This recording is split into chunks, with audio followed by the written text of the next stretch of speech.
The book of Proverbs. The word proverb typically refers to a short, clever saying that offers some kind of wisdom, and this book has a lot of those. But they're almost all in the center section of the book, chapters 10 to 29.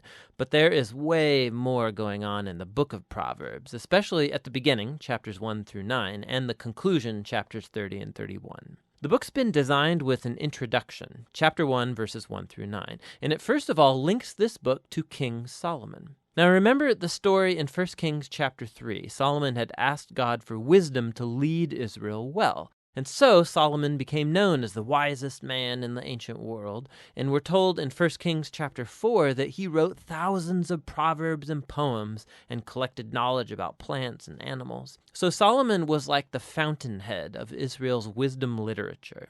So while not all the material in this book is written by him personally, he is where Israel's wisdom tradition began.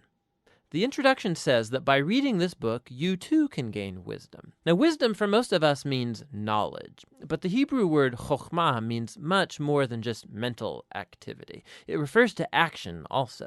So think skill or applied knowledge. This is why back in the book of Exodus, chapter 31, it was artists and craftsmen in Israel who were said to have chokhmah. So the purpose of this book is to help you develop a set of practical skills for living well in God's world. And this gets linked with another key idea in the introduction, the fear of the Lord. Now, fear here is not about terror.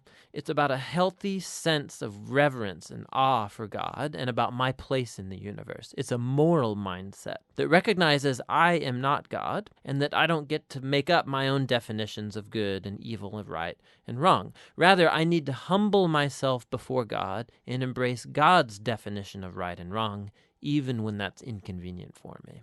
Now, this introduction